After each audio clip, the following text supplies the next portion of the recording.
Hello friends, आज की इस वीडियो में हम देखेंगे क्लास 12 के चैप्टर ऑकलन के कुछ क्वेश्चंस। तो उससे पहले हम कुछ इसका बेसिक देख लेते हैं और इसके फॉर्मूलाज देखेंगे और रूल्स देखेंगे। उसके बाद हम क्वेश्चन करना स्टार्ट करेंगे। तो सबसे पहले तो हमें पता होना चाहिए कि चर क्या होते हैं। तो चर जो होते हैं वो S से Z तक जो चर होते हैं कांस्टेंट होते हैं। अचर होते हैं A से R तक और 1 से 100 तक। जितने भी नंबर्स होते हैं वो अचर में लिए जाते हैं। और ऑकलन का चिन्ह क्या होता है? तो अगर d/dx लिखा हुआ है तो इसमें x जो है, इसमें x के सापेक्ष ऑकलन किया जा रहा है। अगर d/dy है तो y के सापेक्ष ऑकलन किया जा रहा है। d/dz है तो z के सापेक्ष ऑकलन किया जा रहा है। अब हम देखते हैं इसके फॉर्मूलाज। तो फर्स्ट फॉर्मूला d/dx x की पावर n। x की पावर n का x के सापेक्ष ऑकलन क्या होता है? तो nx की पावर n-1, ये पता होना चाहिए। सेकेंड है e की पावर x। तो e की पावर x का ऑकलन होता है e की पावर x। थर्ड है log x, d/dx log x। log x का ऑकलन होता है 1/x। फोर्थ नंबर है log x बेस a। इस वाले में क्या था? log x base e। तो इसका ऑकलन होता है 1/x और log x बेस a का ऑकलन होता है 1/x log e base a। Okay, next है a की पावर x। a की पावर x का ऑकलन होता है a की power x log a base e। 6 number है d/dx x, मतलब x का ऑकलन होता है 1। किसी भी चर राशि का ऑकलन अगर उसी के सापेक्ष किया जाए तो उसका ऑकलन 1 होता है। Root x d/dx root x का ऑकलन होता है 1/2 रूट x। 1/x का ऑकलन होता है 1/x²। किसी भी अचर राशि का ऑकलन जो अगर कहा जाए तो उसका ऑकलन होता है 0, शून्य। d/dx साइन x का ऑकलन होता है cos x और cos x का ऑकलन होता है sin x, मतलब जस्ट अपोजिट होता है, बस cos x वाले में माइनस का चिन्ह आ जाता है। tan x का ऑकलन होता है sec²x और sec x का ऑकलन होता है sec x इंटू में tan x। cot x का ऑकलन होता है माइनस का cosec²x। cosec x का ऑकलन होता है माइनस का cosec x into cot x। अब इनवर्स में जो फॉर्मूलाज होते हैं उसका ऑकलन देखते हैं। तो साइन इनवर्स x का ऑकलन होता है 1/रूट के अंदर 1 - x²। cos इनवर्स x का ऑकलन होता है -1/रूट के अंदर 1 - x²। साइन इनवर्स x और cos इनवर्स x का सेम होता है, बस cos वाले में माइनस का साइन आ जाता है आगे। tan इनवर्स x का होता है ऑकलन 1/1 + x²। कॉट इनवर्स x का ऑकलन होता है -1/1 + x², बस साइन आ जाता है, बाकी tan वाले का एज इट इज रहता है, tan और कॉट का। सेक इनवर्स x का होता है 1/x रूट के अंदर x² - 1 और कॉसेक इनवर्स x का होता है -1/x रूट के अंदर x² - 1। तो ये हमारे हो गए ऑकलन के फॉर्मूलाज।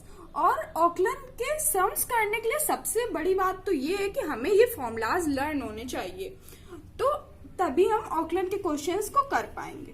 अब हम देखेंगे ऑकलन करने के कुछ नियम, तो वो देखते हैं। ऑकलन करने का पहला नियम ये है कि यदि दिए गए फलन में एक पक्ष दिया हो, मतलब कोई एक साइड दी हो या LHS मतलब RHS दिया हो, मतलब कोई एक साइड दी हो, तो उसको किसी चर के बराबर मानकर ऑकलन करते हैं। मतलब जैसे क्वेश्चन में कहा गया x की पावर 7 का x के सापेक्ष ऑकलन गुणांक ज्ञात करिए, ये है क्वेश्चन। तो अब हम इसे कैसे करेंगे? तो फलन को एक पक्ष दिया है, x की पावर 7 दिया है, तो हम इसे किसी चर के बराबर मान लेंगे। तो हमने y के बराबर मान लिया, तो y = x7 आ गया। अब क्या करेंगे कि ये मान लिया, माना y = x की पावर 7। अब हम लिखेंगे x के सापेक्ष ऑकलन करने पर। तो कैसे करेंगे ऑकलन? d/dx x के सापेक्ष कर रहे हैं तो d/dx लिखेंगे, किसका कर रहे हैं? y का, इक्वल टू फिर x के सापेक्ष कर रहे हैं तो d/dx और क्या है? x की पावर 7। अब x की पावर 7 मैंने फॉर्मूले में बताया था कि d/dx फॉर्मूला था d/dx x की पावर n, तो इसका क्या था ऑकलन? nx की पावर n-1। तो यहाँ पर n की वैल्यू है 7, तो हो जाएगा इसके अकॉर्डिंग 7x की पावर 7 - 1। तो आ जाएगा आंसर 7x की पावर 6। तो ये हमारा आ गया answer. D upon d x, y का क्या हो जाएगा, d y upon d x. ये y है, ये बाहर आ जाएगा, d y upon d x आ जाएगा। तो ये हमारा हो गया ऑक्लन। तो ये फर्स्ट रूल के अकॉर्डिंग क्वेश्चन हो गया, एक एग्जाम्पल लिया था।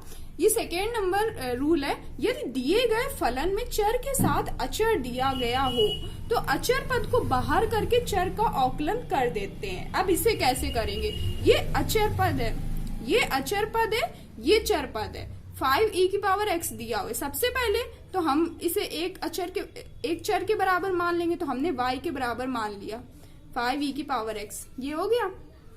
अब लिखेंगे ये माना y इक्वल टू 5e की पावर x। अब x के सापेक्ष औकलन करने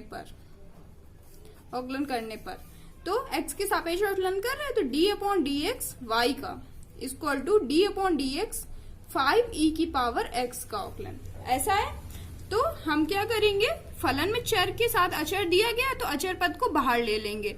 तो अब क्या बचा, d अपॉन डी एक्स ई की पावर x। और मैंने फॉर्मूले में बताया था कि e की पावर x का जो औकलन होता है वो e की पावर x ही होता है। तो 5e की पावर x, ये आ गया answer. dy upon d x का औकलन आ गया 5e की पावर x। ओके, नेक्स्ट देखते हैं। नेक्स्ट रूल है, यदि दिए गए फलन में एक से अधिक पद हों तो प्रत्येक पद का औकलन अलग अलग करते हैं। इसमें कितने पद हैं, इसमें 3 पद हैं, x की power 5 log x sin x। तो इनका क्या करेंगे कि औकलन अलग अलग करेंगे। तो सबसे पहले तो वही फर्स्ट रूल के अकॉर्डिंग y के बराबर मान लेंगे, x की power 5 plus log x plus sin x, ऐसे हो जाएगा।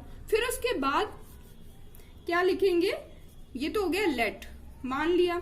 अब औकलन करने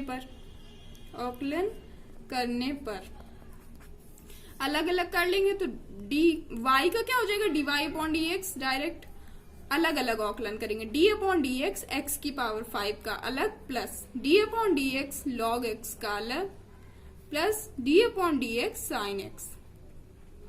अब x की power n, d upon d x x की पावर n क्या होता है औकलन, n x की पावर n माइनस 1। तो मतलब 5x की पावर 5 माइनस 1 मतलब 4 आ जाएगा यहाँ पे डायरेक्ट, प्लस log x का औकलन होता है 1 upon x, plus sign x का औकलन होता है cos x। यहाँ पे आ जाएगा 5x की power 4 plus 1 upon x plus cos x dy upon dx। ये हो गया हमारा औकलन। ओके, आई होप कि आप लोगों को समझ में आ रहा होगा। अब लास्ट रूल है फोर्थ, इसे कैसे करेंगे, यदि दिया गया फलन अचर अपॉन चर दिया है, मतलब ऊपर अचर कोई वैल्यू है नीचे चर वैल्यू है, तो उसको क्या बना लेंगे कि अचर इनटू चर, अचर और क्रॉस मतलब मल्टीप्लाई में ले लेंगे चर को जो नीचे था। तो क्या करेंगे, 4 अपॉन एक्स की पावर 6 है, तो इसे सबसे पहले तो हम लिख लेंगे y की इक्वल मान लेंगे, y equal to 4 upon x की पावर 6। अब जो नीचे जो चर वैल्यू है उसे भी ऊपर ले जाएंगे, तो x की पावर 6 नीचे प्लस में ऊपर जाएगा तो हो जाएगा माइनस में, 4x की पावर माइनस 6 हो जाएगा। अब हम इसे सॉल्व कर लेंगे औकलन करने पर, y का औकलन हो जाएगा dy अपॉन dx और d अपॉन dx 4x की पावर माइनस 6 ये है। अब हम अचर पद जो होता है उसे बाहर ले लेते हैं, तो 4 बाहर आ जाएगा, अंदर क्या बचा, d upon d x x की पावर माइनस 6 4 x की पावर n का फॉर्मूला क्या होता है, d upon d x x की पावर n मतलब n x की पावर n माइनस 1, ये होता है d upon d x x की power n equal to n x की पावर n माइनस 1। तो ये n की जगह माइनस 6 है, तो माइनस 6 आगे आ जाएगा n x की पावर n माइनस 1, यही तो होता है। तो ये हो जाएगा माइनस का 24 x की power minus 6 minus 1 equal to minus 7। तो ये हो जाएगा dy अपॉन dx, हो गया औकलन। अब हम औकलन के कुछ क्वेश्चंस देखते हैं। एग्जाम्पल, रूट x की पावर 5 का औकलन हमें करना है, का औकलन ज्ञात करना है। तो इसे करते हैं, एक साइड दी होती है उसे दो साइड बना लेंगे, y के इक्वल मान लिया, किसी चर के इक्वल मान लिया चर के, और फिर लिखेंगे औकलन करने पर y का औकलन हो जाएगा dy अपॉन dx, ठीक है। और यहाँ पर है रूट x, तो रूट x का औकलन होता है 1 अपॉन लिखना d/dx रूट x की पावर 5। ये रूट x का औगलन होता है 1/2 रूट x। ठीक है, और क्या है कि हमने पूरा था रूट x की पावर 5, लेकिन हमने औगलन में पढ़ा है रूट x का औगलन होता है 1/2 रूट x, लेकिन यहाँ पे x की जगह हमने x की पावर 5 एज्यूम कर रखा है, तो हम x जहां जहां है वहां x की पावर 5 लिखेंगे, तो 1/2 रूट x। अब जिसे माना हुआ होता है, जैसे हमने x की पावर 5 को मान लिया है x, तो उसका फिर से औकलन करते हैं, तो उसका फिर से औकलन d/dx x की पावर 5। x की पावर 5 को ही तो x माना था, तो उसे फिर से कर लिया, 1/2 रूट x की पावर 5। अब x की पावर n का औकलन क्या होता है, n x की पावर n माइनस 1, मतलब 5x की पावर 5 माइनस 1, तो 1/2 रूट x की पावर 5 इंटू 5x की पावर 4। इसे हम लिख देंगे 5/2 x की पावर 4 अपॉन रूट x की पावर 5। ये हो गया। अब हम जानते हैं कि जो रूट में वैल्यू होती है वो 1/2 होती है, 1/2 होती है, x की पावर 4 अपॉन x की पावर 5/2 हो जाएगा, क्योंकि जो रूट होता है उसे हम रूट की वैल्यू जैसे है तो इसे हम x की पावर 1/2 भी तो लिख सकते हैं। रूट में जो पावर होती है वो हाफ होती है, तो अब 5/2 x की पावर 4, ये जो 5/2 है ये ऊपर जाएगा तो माइनस में हो जाएगा 5/2, तो 5/2 x की पावर 4 टू जा 8, 5 3/2 आ जाएगा। ये हो गया dy/dx औकलन आंसर।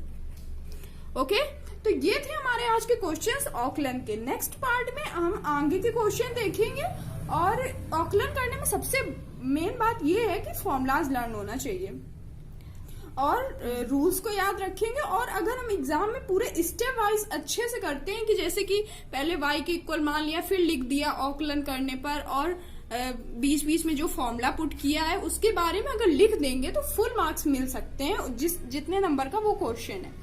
तो आई होप कि आप लोगों को समझ में आ रहा होगा। आज के लिए इतना ही। Thank you so much and जय हिंद।